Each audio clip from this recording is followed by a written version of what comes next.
How's it going, crypto community? This is Jade, the XRP Martian, back with another video for you. In this one, I'm not going to be doing news. Instead, we're going to be talking about price. And some of you may have already seen my tweet over here on Twitter. If you haven't, by all means, come check out the actual tweet if you want to read through this stuff for yourself that I compiled here, right? So what I shared was this tweet saying, to my fellow XRP Martians, all y'all out there, and fellow hopium addicts, by Joel Katz's logic and the current value of the ledger, 589 is not overpriced, and in fact, I say here, as I do believe that would just be a fair value for XRP, and that is assuming that XRP becomes the standard in remittances, in global remittances, right?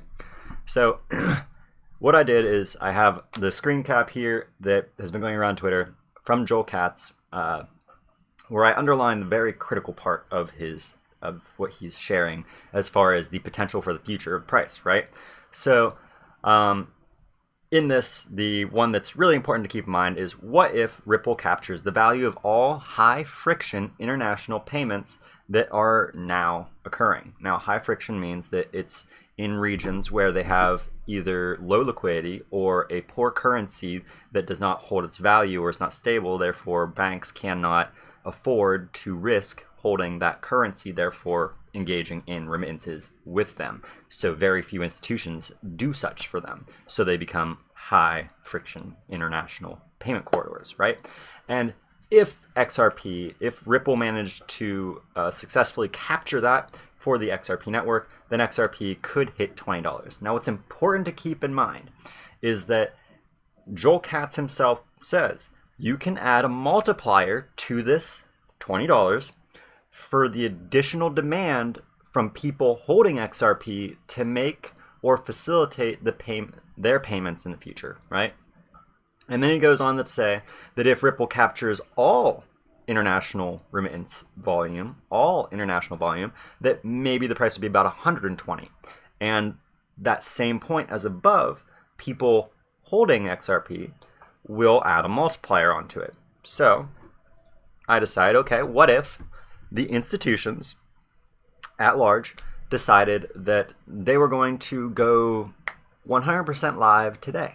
Right? They're going to flip that switch that everybody's talking about. Well, if they flip the switch today, there is currently only 19%. I'm not going to read through this whole thing for you, but there's only 19% of the current supply of XRP at the disposal of financial institutions and exchanges. So, and a large portion of that too is likely held by Ripple employees as well. It's not just the financial partners and exchanges. There's probably at least a few people in the last category here that is at the bottom of this, and I'll see if I can zoom out. I'll pull up the original image. Apparently you can't see the original image. So I'll pull up my original here, and we will zoom in here.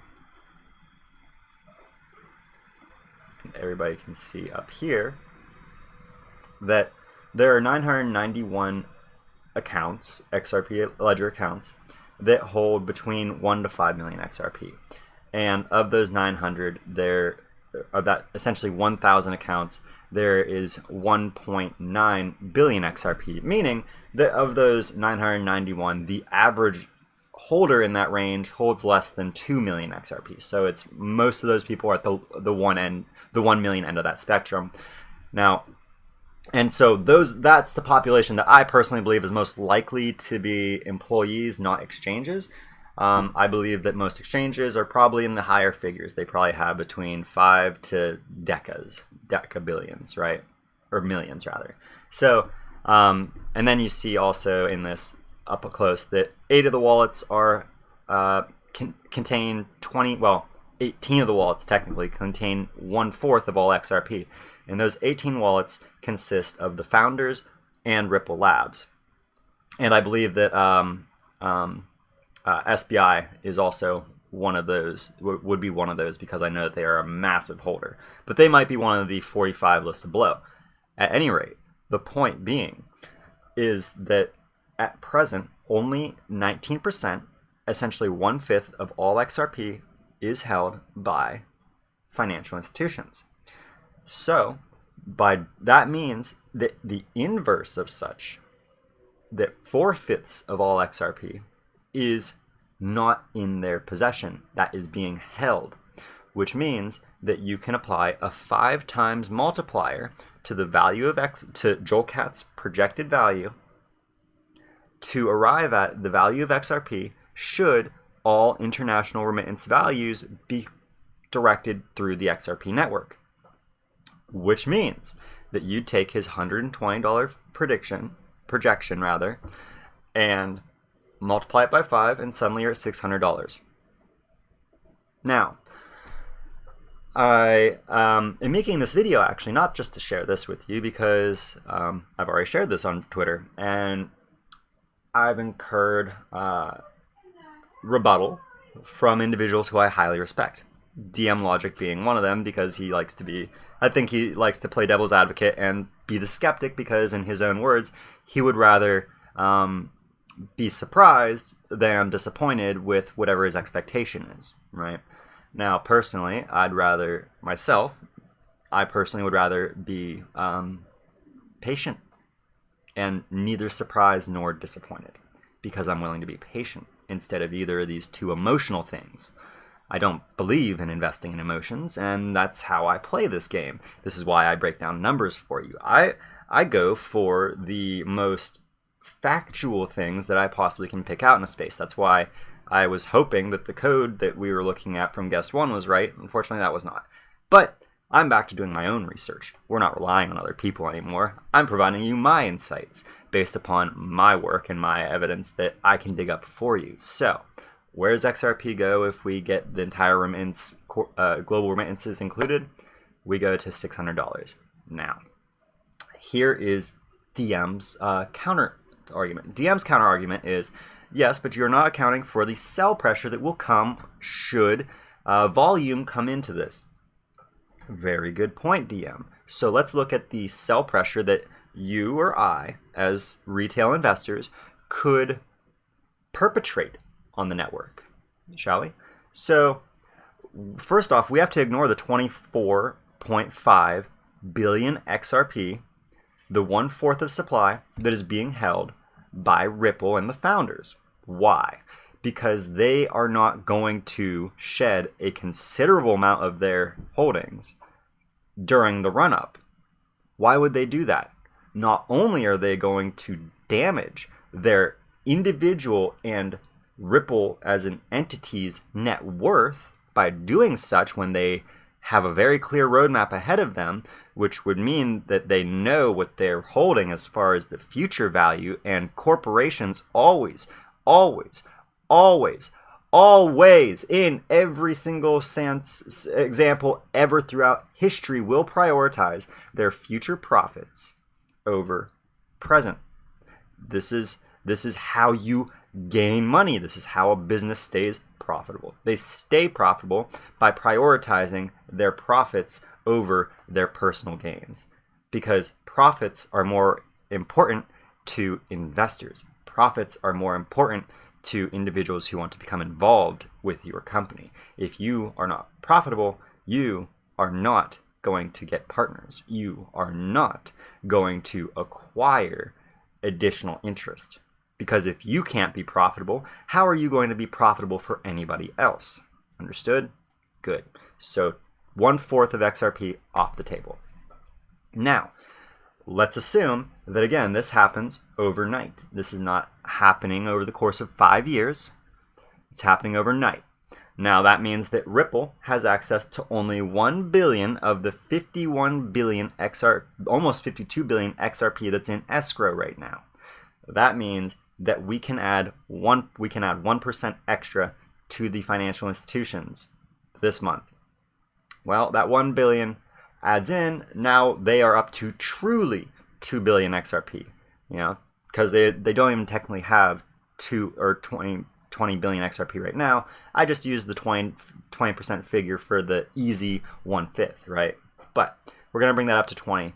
And because you can make the argument that even though the founders in Ripple are not going to dump their bags, that they would de-risk to a degree, and we'll be generous in this and say that they are collectively going to de-risk 10% of their position on this run-up.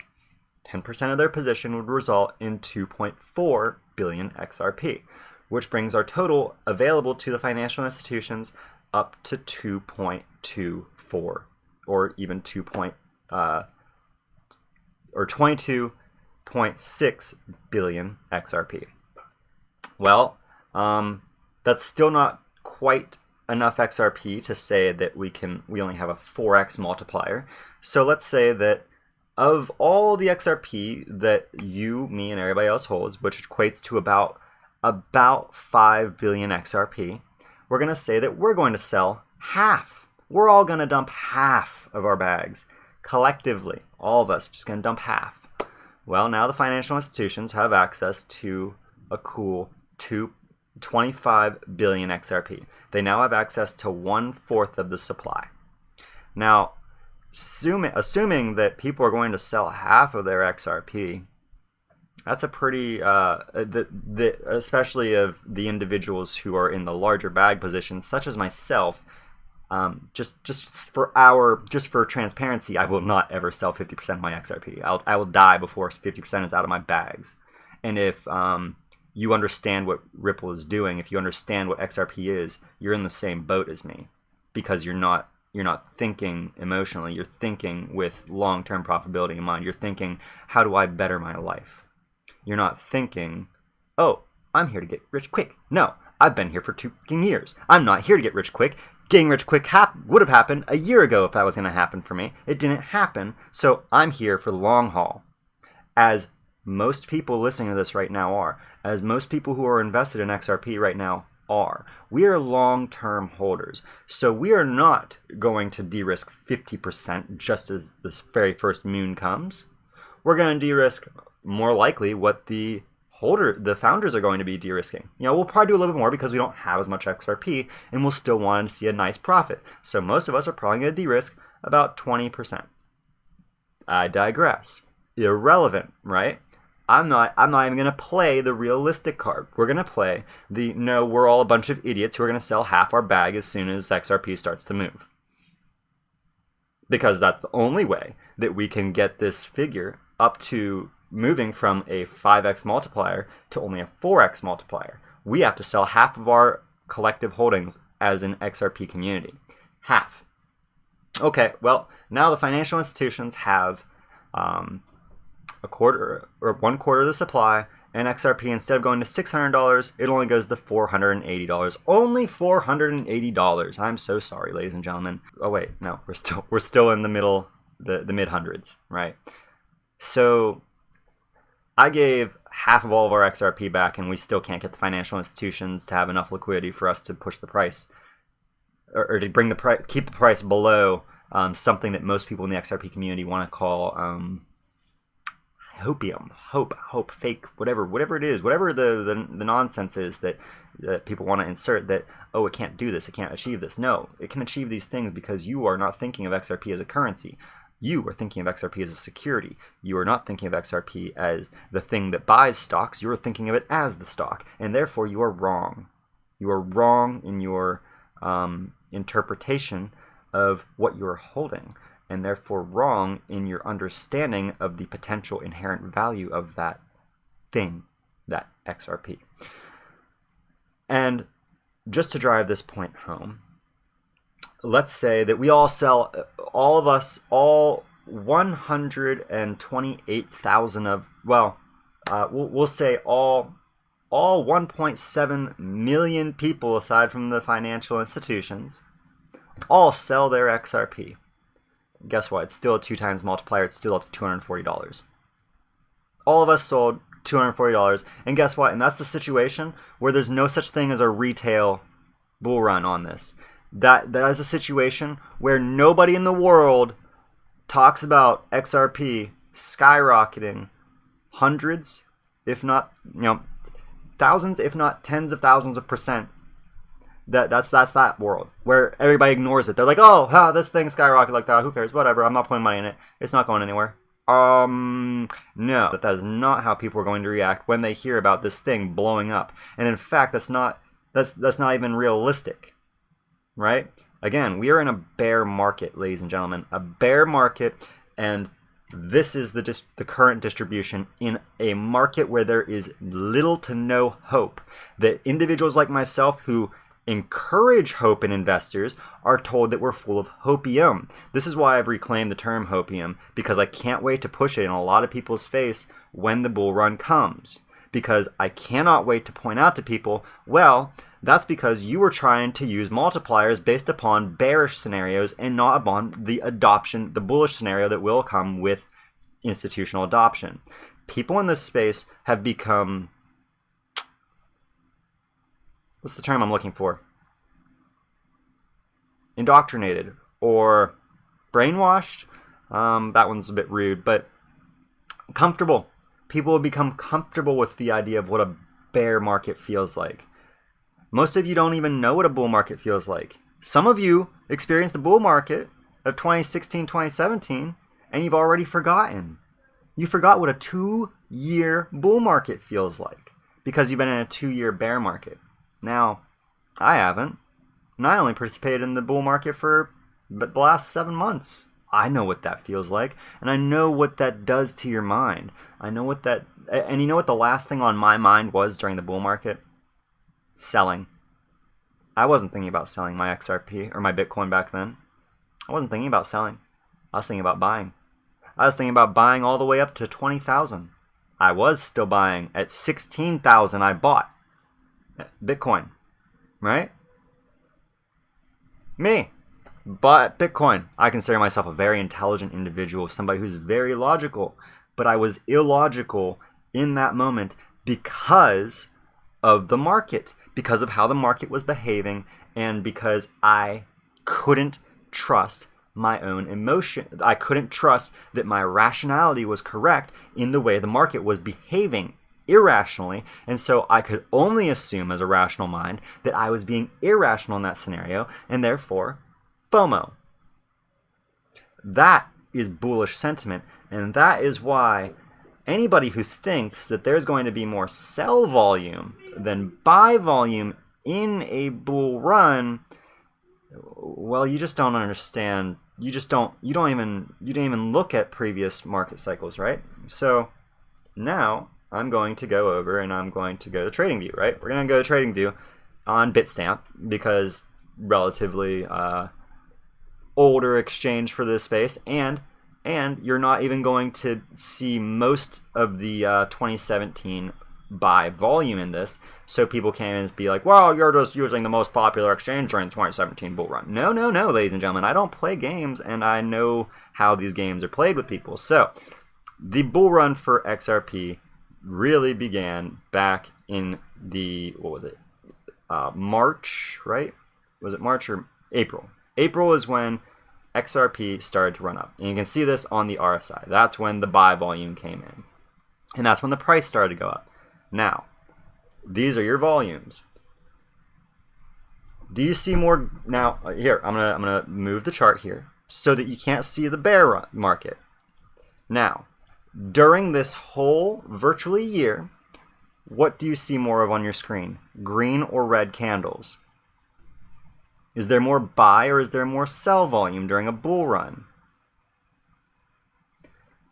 Now, I know that I'm being very condescending in my tone right now, but I'm very frustrated that such intelligent people would actually postulate such an absurd argument to me when there is evidence upon evidence upon evidence upon evidence that I could literally go on for, I'm up to 20 minutes now, and I could probably go for 20 hours about all the evidence of why this narrative that the space has been embodying for so long is just intellectually dishonest. It is dishonest with yourself. Anybody who is convincing themselves of this, you are convincing yourself of a lie because you would rather be pleasantly surprised than hopeful. And if that's your choice, by all means, but understand that if you are embodying that mentality, when this market flips around, you are going to sell out early. And you are going to sell out so early that the last year and a half to 2 years of however long you've been in this market, you're going to hate yourself for it. Because you are going to say, I waited all that time and I sold that early when I could have had that. When I could have had that amount. Whatever that amount ends up being. Whatever your early sellout price was. Whatever that is, you're going to be upset with yourself. And more importantly, I've been thinking about this a lot lately. I've been thinking, is it more wrong of me to come out here on YouTube to you, my viewer, and say, guys, don't get too excited about the price going up. You know, what happens will happen. You know, I'm taking it as a grain of salt. And therefore putting all of you in a state where you're not expecting anything real. But I'm protecting you. I'm protecting you from disappointment by doing so. Or should I come out and do what I'm doing right now and say, I'm sorry, but when this bull run comes, you're going to be wealthy. And you're going to be wealthy beyond imagination, beyond what you view as possible for you. And put a little bit of hope in your heart, right? Is it more wrong of me to do that? Telling you beforehand, listen, this could take a year or two for it to happen, but it's going to happen, right? It's going to. I spent 2 months on this channel almost every single day, putting out multiple videos every single day on different topics, on different groups who are becoming involved with this ecosystem. Nearly 200 videos showing evidence for what I'm going to start just doing with my videos now, where I'm talking to you like a normal human being, and very soon you're going to see me living a very different lifestyle than I do now, because I'm not going to have this tarp behind me. You're going to be seeing me out in public because I'm going to be living on the street very soon, living out of my car very soon, so that I can save even more money to put in this, because I've realized something. If you're not going to buy the dip, I'm going to buy that dip. And I'm going to take advantage of that dip until there's not a dip. And I'm going to take maximum advantage of it in the coming months. Maximum advantage of it. Because I realize what I'm holding. I know what I'm holding. But I am not your financial advisor. I'm my own financial advisor. And so I have to be very cautious what I advocate to you, my viewer. But let's be very clear. I'm not afraid of what I hold. I may have a hedge in Bitcoin. I may have a few other altcoins that I have very small positions in. But when it comes to XRP, I know what I'm holding. I'm holding my golden ticket to a lifestyle that I only dreamed would be a dream in my youth. That I would never find this kind of opportunity in my life. And to be clear, that's really why I made this channel, to make it clear to everybody who watches my content, the opportunity being presented before all of us as XRP investors.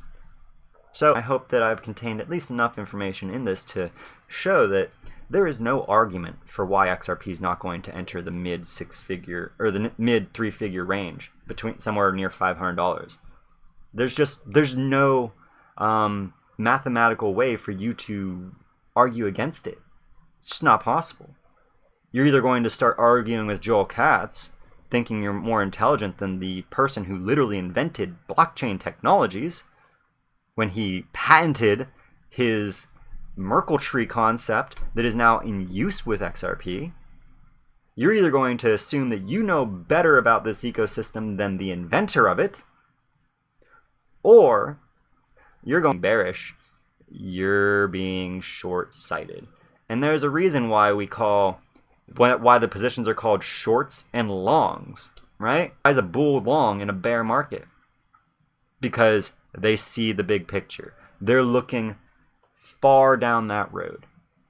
Why is a bear short? Because they're only paying attention to the daily price action. And when that price action changes, they get wrecked. Oh my goodness, did they get wrecked. When XRP and Bitcoin and everything went through the roof Those people who thought that it was going down to 1,200, they didn't lose money. No, they didn't get pushed out of their position. No. They're just watching. Anyways, I am very concerned for many people out there, because I know that there are many of you who have held this asset for quite a long time, and I know that the market is down right now. I get it. We're not, we aren't in the 40-cent range anymore, and we're back down to 30. Oh my gosh, so terrible. But that's the thing. Look at yourself. Look at this community. This community is so defeated, it's disgusting. It's like this community is a bunch of Tesla investors in 2011 or 12. Tesla went public in 2013, I think it was, right? So no, I think it was 12. At any rate, you're an early Tesla investor, and you're upset that Ford is out there criticizing you and saying that you're not going to be anything. Oh, Ford must be right. Our competition must know what they're talking about. Is it sinking? That sink in? It's very frustrating for me, because I want to be able to just come out and say, hey guys, wage your house against this thing. But I'm not going to do that, because that would be very inappropriate of me. And it would not be wise for anybody to do that. I encourage people to invest intelligently into this market, only putting in what you can afford to lose, never more. But let's be clear. What I personally see myself being able to afford to lose is literally everything but my cell phone activated, so I can go around and show you guys exactly what I'm going to be doing until this market hits cap here soon. Because the way I'm seeing it now, every single dollar I can put into this based upon the news and the developments that we've witnessed, every dollar I'm putting in is going to be $1,000 someday. Maybe 10. Maybe 30. $30,000. Every dollar I put in today. $30,000 when I'm 40 years old. Are you going to miss that opportunity? Because I sure ain't. I'm not afraid to scrape by for a few years so that I can live higher on the hog than any man or woman I've ever known in my life.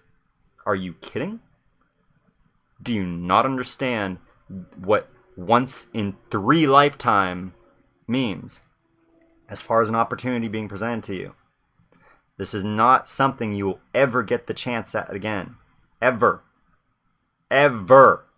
Not in your life, not in your child's life, not in your child's child's life will this kind of an opportunity ever be presented before you again. That's how serious this is. If you don't take advantage of it, good luck getting rich by some other means that will absolutely, without a shadow of a doubt, be far harder to become wealthy off of, will require a far greater risk upon your behalf, and far greater confidence upon your behalf in order to achieve the kind of success you can achieve as an investor in this space right now.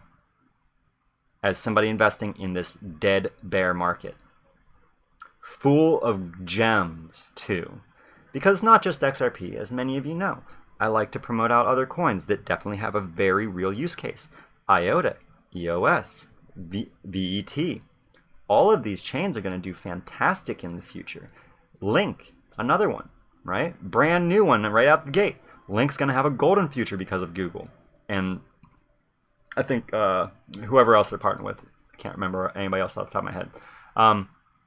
Point being, if you're not hungry right now, when everybody is afraid, if you are not greedy right now while everybody else is fearful, you're going to be just like everybody else. You're going to be greedy while they're all greedy. And the people who understand the importance of being a contrarian in markets, we're going to be laughing at you because you're going to be buying at the top. Like I did in 2017. You're going to be buying at the top next time around because you think, oh, well, they were right, so it's just going to keep going. Well, it might, but you already lost all the potential gains because you aren't getting in before the price moves. You're waiting for it to move. That's not a way to get wealthy. That's not a way to make money in a market. That's a way to get wrecked. It's how everybody gets wrecked. Why do you think that so many people who came in back in May have rage quit and left the community? If they got in back here at 30 cents or 28 cents, you know, let's get over here. And I'm going to end the video on this, right? Just to drive the point home. Most people did not buy XRP the people who have come in the last 3 months, you know, in Q2. They didn't buy XRP in April and May when the price was down in the 36 to 31 cent range, 27 cent range even. No, they bought when it spiked because they were convinced it was going up. Why do you think they dumped out? Why do you think they rage in our comments? Why do you think they call us all scammers and saying that we're shills and doing this, that, and the other? Because they don't understand the basics of economics. They don't understand the basics of trading. They don't understand the basics of investment. You can either be one of them, an idiot who throws his money away, is an impatient and loses it because you want to keep moving your funds around between promising projects that have a good 1-2 month return on them. Or you can invest in real projects that are building real world use cases that are going to have a very strong future for decades and centuries to come. Not just promises of, oh, we're going to do really good this year. Oh, we're going to do really good this week. Oh, we've got a great announcement coming this week. Yeah, cool. SBI virtual currency is going live on the 31st. Prove it. When they go live, cool. I'll be happy. But until then, I'm not worried. And in fact, I really hope they delay. I really want them to delay so that I can go out and be homeless and so that I can farm up some real good money so that I can quadruple my stack. Because why would I not when I know what I'm holding? Why would you not? Do you know what you're holding? Apparently not if you're not willing to go to the same expenses you're going to be watching me do over the next few months. So, I hope you've enjoyed this video. As always, you've been watching The Martian Report. If you're new, hit that subscribe, ring that bell, and please, if you enjoyed my tangent here, please hit that like as well. I can't wait to see all of you in my next video. As always, on Mars.